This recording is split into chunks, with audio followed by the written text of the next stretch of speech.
Oh, qu'elle fait du bien cette victoire en championnat. On revient à 2 points de Lens. Lens 6e, nous 44 points 7e. Belle victoire, belle ambiance, un bel adversaire et un très beau match de Ligue 1. Salutations à toutes et à tous, Steve, supporter of Marseille. J'espère que vous allez bien. Si tu es nouveau sur ma chaîne, l'ensemble de mes abonnés et moi-même te souhaitons la bienvenue. Ici, on parle foot. On va débriefer, analyser ce match ensemble. Olympique de Marseille, RC Lens, 31e journée de Ligue 1 Uber Eats. Victoire de l'OM à domicile au Stade Vélodrome 2-1. Allez, c'est parti.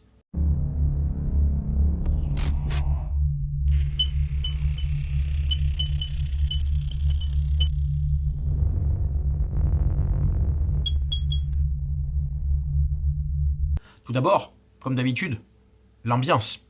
Stade plein, à part le parquage du CU84 au virage sud qui était encore fermé, cause décision administrative, malheureusement. Belle ambiance au virage sud avec les South Winners. De l'autre côté, belle ambiance au virage nord. Il y avait un message à l'attention de Frank McCourt. Message de la part des MTP, si je dis pas de bêtises, MTP ou Dodgers, je crois que c'est les MTP, pour dénoncer son absence. Autour du club, son absence au Stade Vélodrome. On joue une demi-finale de Coupe d'Europe. J'espère qu'il sera là. Apparemment, il ne sera pas là, mais il faudrait qu'il prenne quand même conscience qu'il est l'actionnaire, le président, le patron de ce club et qu'il se montre un petit peu, quoi. Voilà, hormis ça, ça a chanté, ça a encouragé tout le long du match. Gagné, Jambouin, les 2 virages. Et grâce à cet engouement, grâce à l'apport du public, les joueurs ont réussi à aller chercher dans leur retranchement, à se sublimer, à aller chercher cette victoire. La compo de Jean-Louis Gasset, je te la mets ici. Donc, Paolo Lopez dans les buts, c'était une défense à 3.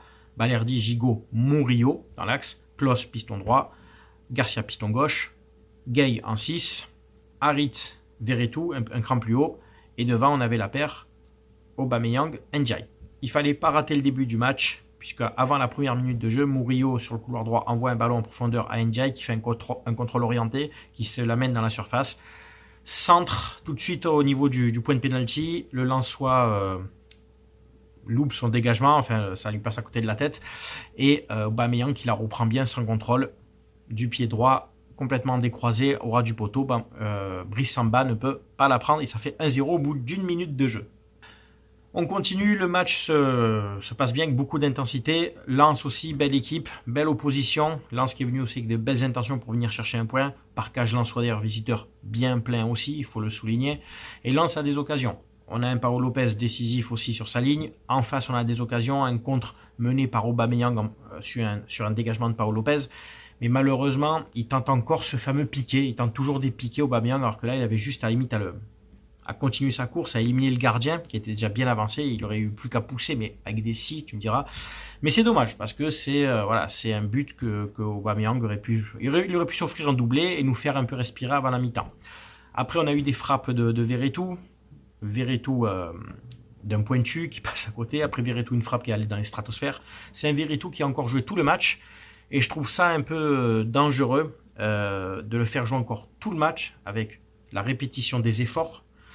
Alors que justement, il a joué dans un poste à un moment où il était dans le couloir, notamment en deuxième mi-temps, où il devait faire des courses. Il était épuisé. Tu le fais forcer musculairement. Alors que jeudi, il y a un match plus qu'important. Je pense que Verretou aurait dû sortir à la place d'Harit. Harit est sorti, lui remplacé par Kondogbia. Et après, Ndiaye est remplacé par Ismail Assar. Donc ça, c'est en début de seconde mi-temps. On rentre à la mi-temps avec ce score de 1-0, d'accord. Mais pour moi, j'aurais sorti Verretou, fait rentrer Kondogbia et laissé Harit qui avait fait un bon match. Harit a fait une bonne heure de jeu avec beaucoup de ballons passés par lui. Peu de déchets cette fois. Il a très vite joué vers l'avant, avec Garcia notamment, avec Ndiaye. Et je trouve ça dommage de l'avoir sorti, quoi. Pareil pour Ndiaye qui apportait pas mal, hein, qui dézonnait beaucoup sur le couloir, qui apportait offensivement. Et la rentrée d'Ismail Assar n'a absolument rien apporté. Sarr frais, il a eu 2-3 occasions dans la surface. Soit il tricote avec le ballon, il tergiverse, enfin c'est de la merde. Soit quand il part lanceur qui a de la vitesse, il ralentit sa propre course et il fait une frappe complètement écrasée, complètement inutile. Donc la rentrée de Sarr, j'ai pas du tout aimé. Un peu plus tard, Mourier est sorti sur blessure. Je pense que c'est rien de bien grave. Il a été remplacé donc par Onana et c'est Kondogbia qui est descendu en défense centrale. Kondogbia en défense centrale, je suis pas fan. Je suis pas fan parce que sur l'égalisation lensoise, lui et Balerdi ils sont pas au marquage de Weiss, je crois c'est ça, sur la tête et même je le trouve pas assez rapide et explosif pour jouer en défense centrale. Et ensuite, il y a eu la rentrée de Luis Enrique, très discret à la place de Klose. On a très peu vu Luis Enrique dans le couloir droit, je pense qu'il s'est contenté de défendre. D'ailleurs, Klose, on a beaucoup vu en première mi-temps, un apport offensif, un apport de centre, etc. Mais après, en deuxième mi-temps, qui lui aussi a disparu et qui commençait à fatiguer, hein, à défendre moins bien, à laisser des espaces, notamment sur le centre qui mène l'égalisation lensoise. Bon, on arrive quand même à se procurer des occasions, notamment avec Aubameyang qu'on touche facilement devant. Aubameyang qui a encore une débauche d'énergie extraordinaire, qui a joué tout le match et qui se retrouve passeur décisif. Alors, on peut dire que c'est le gros du travail, c'est Pape Gueye qui le fait. Les Lensois veulent sortir le ballon, ça dégage dans l'axe. Gueye vient la récupérer à peu près 30-35 mètres des buts. Il s'appuie sur Aubameyang qui lui remet dans la surface. Gueye, feinte de corps, élimine, passe devant son défenseur, son vis-à-vis. Il frappe du gauche, pas puissante, mais bien croisée, bien placée. Ça fait 2-1 à la 85e. C'est très bon parce que je te dis, on subissait. Ça pouvait basculer dans tous les sens. Lens pouvait très bien remporter ce match, comme nous. Au niveau des statistiques, ils ont plus de tirs que nous et plus de tirs cadrés que nous. Hein. Donc, disons que ces 3 points, somme toute, mérités. Mais, comment te dire, si Lens avait remporté les 3 points, c'était pas volé non plus, parce qu'ils ont eu beaucoup d'occasions. C'était vraiment un match ouvert, hein. Ça pouvait aller d'un but à l'autre. Un vrai bon match de Ligue 1. C'était un match important, parce que soit Lens pouvait prendre de l'avance sur nous, sur Lyon, etc., et soit ils se faisaient rattraper. Et là, en l'occurrence, on les rattrape, on est à 2 points, on est 7e. C'est très important, il reste 3 matchs. Il nous reste des matchs logiquement à notre portée. Je crois qu'il reste Lorient, Le Havre, si je dis pas de bêtises, et Reims. Les gars, normalement, sans être exigeant, même si tu vas me dire il y a la Coupe d'Europe, mais ces 3 matchs, normalement, c'est 9 points. Normalement, c'est 9 points. Tu dois aller chercher cette 6e place, qui forcément n'est pas celle qu'on attendait en début de saison. Hein. On attendait le podium.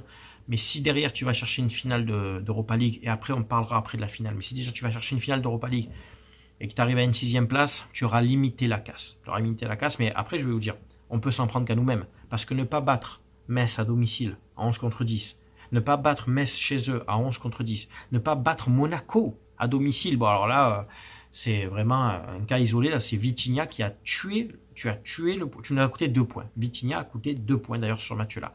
Mais tout ça, plus tout ça, plus tout ça, fait que tu serais peut-être pas sur le podium, mais 5e, 4, pas loin du 4e, tu vois, c'est 4, 5, 6 points perdus contre des équipes où normalement tu devais gagner. Tu es devant Lens, tu n'es pas loin de la 5e place. Je pense que tu es même à la 5e place. On peut s'en prendre qu'à nous-mêmes. On peut s'en prendre qu'à nous-mêmes, les gars. Certes, il y a ce parcours en Europa League qui est énergivore, mais bon, tu as un effectif. On a eu, certes, beaucoup de blessés aussi, il faut en tenir compte. Énormément de blessés. On a su faire avec, à un moment, surtout Jean-Louis Gasset. Mais quand même, voilà, il y a des regrets cette saison en termes de championnat. Au niveau du championnat, des regrets. On est donc 7e avec 44 points en 31 matchs. Bien entendu, tu le sais, dans ma moyenne des 2 points par match, j'en parle même plus, on est loin. Mais cette moyenne des 2 points par match, elle s'avère encore vraie, puisque regardez ceux qui sont sur le podium. Paris donc est champion, hein, suite à la défaite de Monaco. Monaco est sur le podium, Brest aussi, et je crois que c'est Lille qui est juste derrière. Regardez leur nombre de points.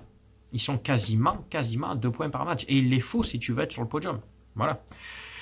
Donc écoutez, c'est une belle victoire qui va faire du bien pour la confiance avant ce match de jeudi. Le match de jeudi, c'est, on le dit toujours, mais c'est celui qui arrive le plus important. Et là, celui-là, il est vraiment très important parce qu'il faut faire absolument ce qu'on a fait contre Villarreal au match aller. Mettre un maximum de buts. Parce qu'on sait qu'au retour, on va être attendu. On sait qu'au retour, on peut être fébrile. Il faut mettre vraiment un maximum de buts au match aller. Vous avez 4 jours pour vous reposer, pour travailler ça. Jean-Louis Gasset va potasser ça. Mais je te dis, j'espère que Veretout va quand même arriver à souffler et à se reposer musculairement parce que d'avoir joué encore tout le match, c'est risqué. Je trouve que c'est vraiment...